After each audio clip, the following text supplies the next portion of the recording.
Welcome my dear genius fans. स्वागत है आपका आपकी फेवरेट चैनल बोधी ट्री में। मुझसे कुछ दोस्तों ने रिक्वेस्ट की थी, कुछ व्यूअर्स ने रिक्वेस्ट की थी कि देयर के ऊपर वीडियो बनाया जाए, इंट्रोडक्टरी देयर। तो ये पूरा डिटेल्ड वीडियो हर एक चीज आपको बताने वाला हूं। हो सकता है आप इसमें से कुछ चीजें जानते हो, लेकिन इस वीडियो को देखने के बाद आपको बहुत सी नई चीजें आपको जानने को मिलेगी। तो करना क्या है, आपको पूरा वीडियो देखना है, चैनल को सब्सक्राइब अवश्य कीजिएगा और अपने दोस्तों के साथ शेयर कीजिएगा। हम ये जो सीरीज चला रहे हैं आओ अंग्रेजी सीखे, इसको आपका जबरदस्त रिस्पॉन्स मिल रहा है, उसके लिए आप सभी लोगों का तहे दिल से शुक्रिया। और यदि आपने पुराने वीडियोस नहीं देखे हैं तो उनको देख लीजिए। Okay, so now let's start. पहले देखिए देयर यानी क्या, ये इसकी स्पेलिंग है। तो देयर का मतलब होता है वहां, हियर यानी यहां, और ये दूसरा देयर है, इसका मतलब होता है उनका। मगर हम जो सेंटेंस सीखने वाले हैं उसमें इस देयर का उपयोग होगा, लेकिन इसका कोई अर्थ होगा नहीं। लेकिन सेंटेंस बनाने के लिए इसकी जरूरत हमको जरूर पड़ती है। तो ऐसा क्यों होता है? तो देखिए दोस्तों, सब्जेक्ट्स दो प्रकार के होते हैं, real and false. Real subject क्या है? देखिए, जैसे मैं कहूं Gopal is a good boy, Gopal एक अच्छा लड़का है। तो यहां पे अगर मैं कहूं कि इज की जगह पर आप आर लगाइए, वेयर लगाइए, तो आप कहोगे no it is wrong, Gopal singular है इसलिए मुझे इसके साथ इज ही लगाना पड़ेगा। ओके, तो ये इस तरह के जो सब्जेक्ट्स हैं इनको हम बोलते हैं रियल सब्जेक्ट। फॉल्स सब्जेक्ट यानी जैसे देयर। अब ये जो देयर है इसके साथ आप कुछ भी लगाइए, इज लगाइए, आर लगाइए, वॉज लगाइए, वेयर लगाइए, कुछ भी लगा सकते हो, इसलिए हम इसको बोलते हैं फॉल्स सब्जेक्ट्स। ओके, अब देखिए देयर के साथ किसका किसका उपयोग होता है। देखिए देयर के साथ आप is, are, was, were, should be, must be, will be, इस तरह से कुछ भी लगा सकते हैं। जैसे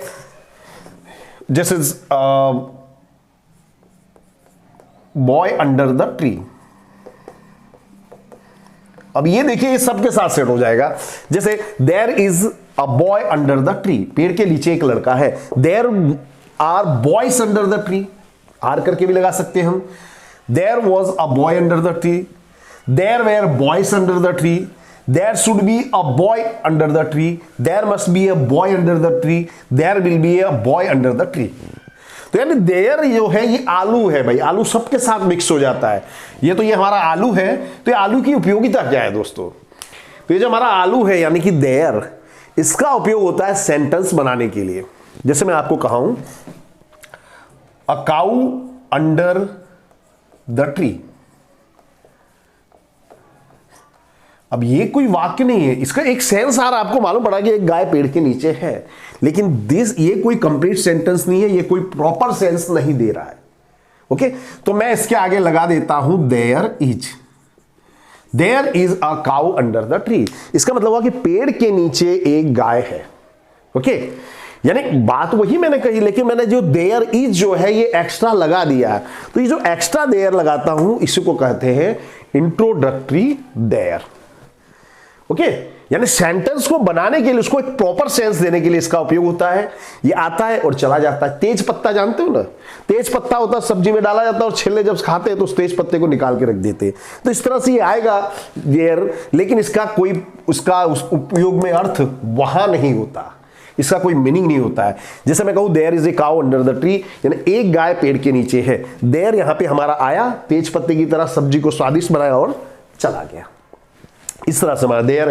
तो प्रश्न होता है देयर का उपयोग क्यों करते हैं? तो किसी भी वस्तु को किसी जगह पे पर्टिकुलर प्लेस पर दर्शाना हो, कहीं पे आगे पीछे ऊपर नीचे, देन वी यूज देयर। अब इसके रूल्स की चर्चा कर रहे हैं आगे हम। दोस्तों अब हम देखते हैं देयर के रूल्स कि किस तरह से इसका उपयोग होता है।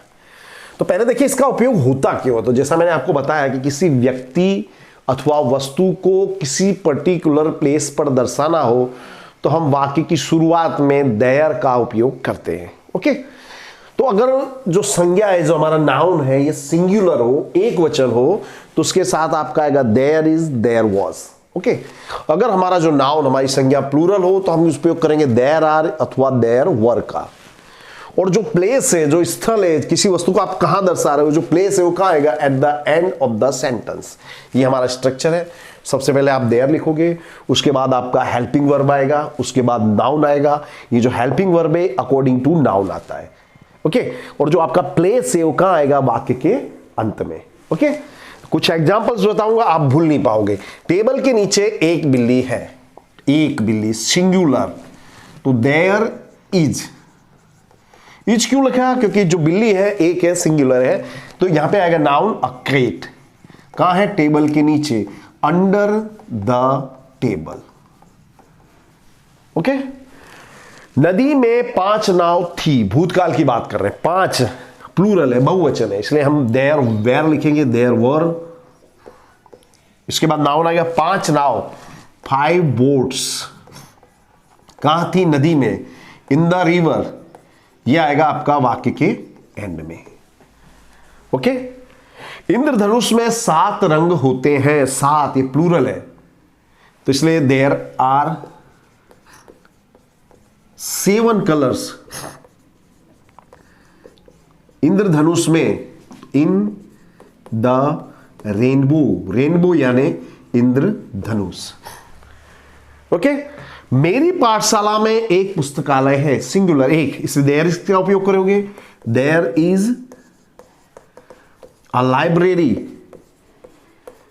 मेरी पाठशाला में, तो क्या लिखूंगा मैं, इन माय स्कूल, ओके। संसार में 7 महाद्वीप है, 7 प्लूरल है, इससे किसका उपयोग करोगे, आर का, देयर आर 7 महाद्वीप, 7 कॉन्टिनेंट्स। कॉन्टिनेंट का मतलब होता है महाद्वीप, इन द वर्ल्ड, ओके। तो यहां आपको कंसेप्ट क्लियर हो गया होगा कि देयर के अगर जो हमारा नाउन है सिंगुलर है तो हम देयर इज अथवा देयर वॉज का उपयोग, वॉज आएगा आपका पास्ट में, भूतकाल के लिए। अगर प्लूरल है तो अपने इसके साथ किसका उपयोग करेंगे, देयर आर अथवा देयर वर का। और जो प्लेस होता है, जो स्थान होता है, जो आप किसी नाउन को कहां दिखा रहे हैं, वो कहां आता है, at the end of the sentence. इस तरह से हम दोस्तों करते हैं। अब आगे कुछ और एग्जाम्पल्स में आपको बताने वाला हूं। देखिए, अब कुछ शब्द बता रहा हूं और ढेर सारे एग्जाम्पल आपको बताऊंगा, तो इसके कारण आपको इन फ्यूचर कोई तकलीफ नहीं रहेगी। सम यानी होता है कुछ, थोड़ा, मैनी यानी बहुत। ये मैनी का उपयोग उन चीजों के लिए होता है जिन्हें आप गिन सकते हो, ओके। मच यानी भी बहुत होता है, लेकिन ये उसके लिए आता है जिसे आप काउंट नहीं कर सकते, तेल, पानी, घी वगैरह वगैरह। लॉट ऑफ यानी ढेर सारा। फ्यू यानी कुछ, थोड़ा। फ्यू किसके लिए आता है, जिसे आप गिन सकते हैं। लिटिल आता है कुछ, थोड़ा, इसका भी वही मतलब होता है, लेकिन ये उस चीज के लिए आता है जिसे आप गिन नहीं सकते, तेल, पानी, दूध, शक्कर, घी वगैरह वगैरह। तो ये कंसेप्ट आपको क्लियर हो गया होगा। अब देखिए पहला वाक्य देखिए, there is some milk in the jug. Jug में थोड़ा सा दूध है। There were many birds in the sky. आकाश में बहुत सारे पक्षी थे, वर, भूतकाल की बात हुई। There is lot of sugar in the packet. Packet में बहुत सारी शक्कर है। There are a few students in the class. Class में थोड़े से स्टूडेंट्स हैं, या मैंने फ्यू स्टूडेंट्स के लिए आया क्योंकि स्टूडेंट्स को आप काउंट कर सकते हो। There were a few kites in the sky. आकाश में थोड़ी सी पतंगे थी। तो पतंग यानी काइट्स को आप गिन सकते हैं, इसलिए मैंने किसका यूज किया, फ्यू का। मैं आपको इतने एग्जांपल इसलिए दे रहा हूं कि आपको इन फ्यूचर कोई तकलीफ नहीं होनी चाहिए। ये एग्जांपल्स आप लिखिए, इसके बाद अपने ढंग से और एग्जांपल बताइए और सेंटेंस बनाइए। There is a little milk in the bottle. बोतल में थोड़ा सा दूध है। There was a well in the farm. Well का मतलब होता है कुआं। खेत में एक कुआं था। There was a hole in the carpet. Carpet यानी गलीचा, गलीचे में एक छेद था। There is a temple next to my house. Next to यानी बगल में, मेरे घर के ठीक बगल में एक मंदिर है। There are 5 benches in the garden. बगीचे में 5 बेंचेस हैं।